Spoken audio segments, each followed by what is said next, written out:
Vasan TV ரசிகர்களுக்கு வணக்கம். இன்னைக்கு நம்மளுடைய தெரிந்து கொள்ளும் நிகழ்ச்சியில் தெரியாத பல விஷயங்களை தான் தெரிஞ்சுக்க போகிறோம். பொதுவாகவே நம்ம எல்லாரும் பேசக்கூடிய லாங்குவேஜஸ் அப்படின்றதுல அது ரொம்ப முக்கியம். ஏன்னா அதை வச்சு தான் ஸ்டேட்டு, கண்ட்ரி அப்படின்னு எல்லாத்தையுமே நம்மளால் பிரிக்க முடியும். அங்கே இருக்கக்கூடிய மக்கள் தான் அந்த ஸ்டேட்டுக்கு ஒரு அடையாளம், அந்த கண்ட்ரிக்கு ஒரு அடையாளம் அப்படின்னே சொல்லலாம். இப்படி இருக்கும்போது முன்னாடி இருந்த வரைக்கும் இருக்கக்கூடிய லாங்குவேஜஸ் எல்லாமே இப்போ வரைக்கும் எக்ஸிஸ்டிங்காக இருக்கா அப்படின்னு கேட்டால் கொஞ்சம் கொஞ்சமாக அதெல்லாம் அழிஞ்சுக்கிட்டு இருக்கு. அது எப்படி கொஞ்சம் கொஞ்சமாக அழியுது அப்படின்னா பிற மொழியோடைய திணிப்பினால அழியுது அப்படின்னு சொல்கிறாங்க. இப்போ உதாரணத்துக்கு ஆப்பிரிக்கா, உகாண்டா மாதிரியான நாடுகள்லாம் அந்த ஊருடைய பாஷை பேசிட்டு இருக்காங்க வச்சுக்கோங்க.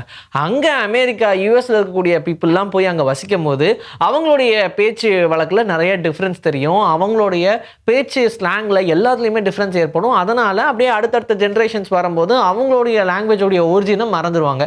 இதே மாதிரி தான் நம்மளுடைய தமிழுக்கும் நிறைய நடந்துகிட்டு இருந்துச்சுன்னு வச்சுக்கோங்க. ஏன்னா முன்னாடி நம்ம பேசின தமிழுக்கும் இப்போ நம்ம பேசிட்டு இருக்கக்கூடிய தமிழுக்கும் வித்தியாசம் இருக்குது. ஏன்னா இந்தியாவில் நிறைய லாங்குவேஜஸ் இருக்குது. குறிப்பாக தமிழ்நாட்டிலையுமே நிறைய லாங்குவேஜில் இருக்கக்கூடிய பீப்புளெலாம் வசிக்க ஆரம்பிச்சதுனால அப்படியே கொஞ்சம் கொஞ்சமாக நம்மளுடைய லாங்குவேஜஸில் நிறைய பேரியர் வர ஆரம்பிச்சிருச்சு. இப்போ நம்ம 2026 இருக்கோம். இதுவே 2100 அப்படின்ற அந்த வருஷத்தை தொடும்போது 90% ஆஃப் லாங்குவேஜை உலகத்தில் நம்ம இழந்துருவோம் அப்படின்னு சொல்கிறாங்க.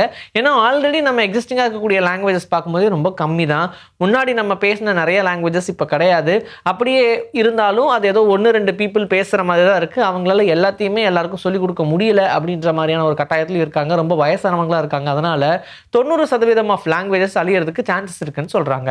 லாங்குவேஜஸ் மட்டும் இல்லை, ஸ்பீஷியஸ்மே நிறைய கொஞ்சம் கொஞ்சமாக அழிஞ்சுக்கிட்டு இருக்கு அப்படின்னு தான் சொன்னாங்க. அப்படி அழிஞ்சிட்டு இருக்கக்கூடிய ஸ்பீஷியஸ்லாம் எடுத்து பார்த்தோம்னா லாஸ்ட்டாக எந்த ஒரு ஸ்பீஷியஸில் இருக்கக்கூடிய ஒரு உயிரினம் கத்திருக்கும் அப்படின்ற மாதிரிலாம் யோசிப்போம் இல்லையா? அப்படி பார்த்தோம்னா 1985 ஏஷியன் கோயில் அப்படின்னு சொல்லக்கூடிய ஒரு வகையான உயிரினம் இருந்துச்சு. அது ஒரு பறவை இனம்னு வச்சுக்கோங்க. அந்த பறவை இனத்தில் இருக்கக்கூடிய லாஸ்ட் மேலு ஒரு ஃப்ரெண்டு கிடைக்காதா அப்படின்ற ஏக்கத்தில் கத்துச்சு. அதை ரெக்கார்டும் பண்ணியிருந்தாங்க ஏதோ அவங்க கிட்ட இருக்கக்கூடிய அந்த கேமராவில். ஸோ அதுதான் அந்த ஸ்பீஷஸோடைய லாஸ்ட் கால் அப்படின்னு சொல்கிறாங்க. அதுக்கப்புறமா அந்த ஸ்பீஷஸே கிடையாது, அழிஞ்சு போயிடுச்சு. எவ்வளோ ஒரு கொடுமையான விஷயம் பார்த்தீங்களா? உலகத்தில் ஒரே மாதிரி 7 பேர் இருப்பாங்க அப்படின்னு நம்ம கேள்விப்பட்டிருக்கோம். அது உண்மைதான் அப்படின்னு சொல்கிறாங்க. ஏன்னா எவ்வளோ தான் மாடிஃபிகேஷன் பண்ண முடியும் ஒருத்தங்களால்? இப்போ கடவுள் படைக்கிறார் அப்படின்னா அப்படி அந்த படைப்பில் எவ்வளோ மாடிஃபிகேஷன் தான் பண்ண முடியும்? எப்படியாவது ஒரு ரெசம்பிளன்ஸ் வந்து தான் ஆகும். அந்த 7 பேருமே நம்மளை மாதிரி அப்படியே இருப்பாங்க அப்படின்னு சொல்ல முடியாது. அது ரொம்ப ரேர் தான். ஆனால் உங்களை மாதிரியே ஒருத்தங்க இருக்கிறதுக்கான சான்சஸ் ரொம்ப அதிகமாக இருக்குது. 7 பேர்லேயுமே சின்ன சின்ன மாடிஃபிகேஷன்ஸோட எங்கேயாச்சும் வெவ்வேறு இடங்கள்ல இருக்கலாம். அவங்கள பார்க்கணும் அப்படின்னா 90% வெறும் 0.05% மட்டும்தான் உங்களுக்கு சான்சஸ் இருக்குது அப்படின்னு சொல்கிறாங்க. ஏன்னா அது ரொம்ப ரொம்ப ரொம்ப ரொம்ப ரேர். அது பாருங்க 100% அப்படின்னு கூட சொல்லலை, வெறும் 90% அப்படின்னு தான் சொல்கிறாங்க. 100ல் 0.5 கூட வராது, அந்தளவு கம்மியாக தான் வரும்.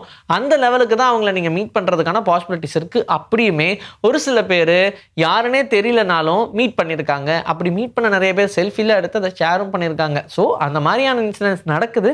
ஆனால் அது ரொம்ப ரேர் அப்படின்னு தான் சொல்கிறாங்க. இன்னும் ரொம்ப அக்யூரேட்டாக சொல்லணும் அப்படின்னா 90 கோடி பீப்புளில் எடுத்துக்கிட்டோம்னா அதில் மேபி ஒருத்தங்களுக்கு மட்டும்தான் அப்படி ஒரு சான்ஸ் கிடைக்கும் அப்படின்னு சொல்கிறாங்க. ஸோ அதுக்கான பாசிபிலிட்டிஸுமே ரொம்ப கம்மியாக இருக்குது. அப்போ எப்படி மீட் பண்ணுறதுக்கான வாய்ப்புகள் கிடைக்கும் அப்படின்றத யோசிச்சு பாருங்கள். எப்போவுமே நமக்கு இயற்கை ஏதோ ஒரு விஷயத்தை கொடுத்துக்கிட்டே இருக்கும். அது திரும்ப திரும்ப நமக்கு கொடுக்கறதுனால நமக்கு பழகிடும். உதாரணத்துக்கு காலையிலேருந்து வெயில் அடிக்குது, ஈவினிங் ஆனால் இரவாயிடுது, அது நிலா வந்துடும். இல்லை இப்போனா மழை பெய்யும், அந்த மழை பெஞ்சிக்கிட்டே இருந்தால் மழை இவ்வளோ தூரம் பெய்யும், இல்லை வெள்ளம் வரும். அப்படின்ற விஷயங்கள்லாம் இயற்கை நமக்கு கொடுத்து கொடுத்து நம்மளை பழகிருச்சு. அது ஒரு அதிசயமான விஷயம் கிடையாதுன்னு வச்சுக்கோங்க. சுனாமி அப்படிதானே, முன்னாடி வரைக்கும் அப்படி ஒரு விஷயம் நடக்குமா இருந்துச்சு.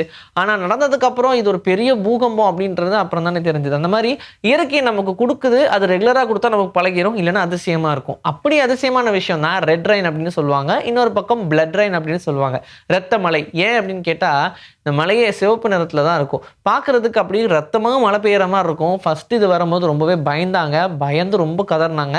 நீங்கள் நினைக்கிற மாதிரி வேறு கண்ட்ரியில் நடந்திருக்கும் அப்படிலாம் யோசிக்காதீங்க. கேரளாவில் கூட கடந்த 2000 இந்த மாதிரி ஒரு சிவப்பு மலை வந்துச்சு. அப்போவுமே எல்லாரும் பயந்தாங்க.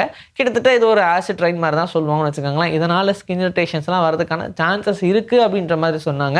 அதனால் இந்த ரெட் ரெயினில் எப்போவுமே போகக்கூடாது அப்படின்லாம் சொல்லுவாங்க. அது ரொம்ப ரேராக நடக்கக்கூடிய ஒரு சில டைம் இது நடந்துச்சுன்னா அது வந்து பார்க்குறதுக்கு பயங்கர அதிசயமாக இருக்கும். ஈவன் ஒரு சில இடங்களில் வந்து ஒரே ஒரு இடத்துல மட்டும் பர்டிகுலராக பெய்யும். இப்போ நம்ம கார்ட்டூன்லலாம் பார்க்குறோம் இல்லையா, ஒரு பர்டிகுலர் இடத்துல மட்டும் மழை பெய்கிற மாதிரி கட்டுவாங்க. நகர்ந்தால் அப்படியே நம்மளை ரெயின் ஃபாலோ பண்ணும். அப்படி ஃபாலோலாம் பண்ணாது, ஆனால் ஒரு பர்டிகுலர் இடத்துல மட்டும் ரெயின் பெய்யும். அந்த மாதிரிலாம் நிறைய வீடியோஸும் இருந்திருக்கு. உண்மையாலுமே ஒரு பர்டிகுலர் இடத்துல மட்டும்தான் மழை பெய்யும், சுற்றி வெயில் அடிக்கும். நம்ம எல்லாருக்குமே 5, 5, 10 அப்படின்ற மாதிரி 10 ஃபிங்கர்ஸ் இருக்குது. இதில் ஏதாவது ஒரு ஃபிங்கர் அதிகமாக இருந்தாலும் அதிசயம்பா அவங்களுக்கு மட்டும் 6 ஃபிங்கர் இருக்குது அப்படின்னு சொல்லுவோம். பாலிடாக்டிலி அப்படின்னு சொல்லுவாங்க. 1 இல்லைன்னா 5 இல்லைன்னா 10 இந்த மாதிரி எத்தனை ஃபிங்கர்ஸ் அதிகமானாலும் அது பாலிடாக்டிலி அப்படின்னு தான் சொல்லுவாங்க. இந்த மாதிரி ஃபிங்கர்ஸ் ரொம்ப அதிகமாக இருக்கிற கூடிய ஆண்கள், பெண்கள் அப்படின்னு பாரபட்சமே இல்லாமல் நிறைய பேர் இருக்க தான் செய்கிறாங்க. ஈவன் அவங்களுடைய கையை பார்க்கும் போதே அதை அனலைஸ் பண்ண ரொம்ப கஷ்டமாக இருக்கும். ஒரு ஃபிங்கர் எக்ஸ்ட்ரா இருக்கிறனால தான் அவங்க கை பார்க்கறதுக்கு டிஃப்ரெண்ட்டாக இருக்கா அப்படின்னா கூட தெரியாது. ஏன்னா நம்ம பார்க்குற மாதிரி இந்த சுண்டு விரலுக்கு பக்கத்தில் ரொம்ப குட்டி விரல் அந்த மாதிரிலாம் மட்டும் இருக்காது.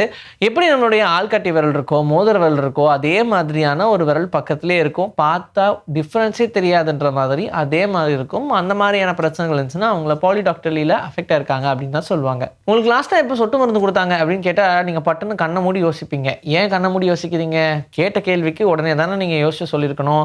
அப்படியே நீங்கள் யோசிச்சாலும் உங்களுடைய பிரெயினுக்கு வராது. நான் ஏன் சொட்டு மருந்து சொன்னால் அதான் ரொம்ப நாளுக்கு முன்னாடி கொடுத்துருப்பாங்க, அப்போ எப்போ கொடுத்துருப்பாங்க அப்படின்னு நீங்கள் யோசிக்க ஆரம்பிப்பீங்கன்றதுக்காக தான் சொன்னேன். ஆனால் நான் என்ன கேள்வி கேட்டாலும் நீங்கள் ரொம்ப அதிகமாக யோசிக்கக்கூடிய விஷயங்களுக்கு கண்ணை மூடி தான் யோசிப்பீங்க. சரி, ஏன் கண்ணை மூடி யோசிக்கிறீங்க அப்படின்னு கேட்டால், நம்ம முழிச்சிட்டு இருக்கும்போது நம்மளுடைய கண்ணை நிறைய டிஸ்ட்ராக்ஷன்ஸ் இருக்கும்.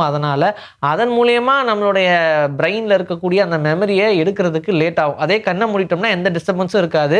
நீங்கள் என்ன யோசிக்கிறீங்களோ அதை ரொம்ப தெளிவாக போய் எடுத்துகிட்டு வர முடியும் அப்படின்னு சொல்கிறாங்க. அதனால தான் டிஃபால்ட்டாகவே நம்ம ஏதாச்சும் ஒன்று டீப்பாக யோசிக்கணும் அப்படின்னா நம்மளுடைய கண்ணை ஆட்டோமேட்டிக்காக மூடி யோசிக்க ஆரம்பிச்சிருவோம். இன்றைக்கி நம்மளுடைய தெரிந்து கொள்வோம் நிகழ்ச்சியில் தெரியாத பல விஷயங்கள் தெரிஞ்சுக்கிட்டோம். இதே மாதிரி சூப்பரான கண்டென்ட்டோட உங்களை நான் வந்து சந்திக்கிறேன். This is bye from Vijayashree. Take care.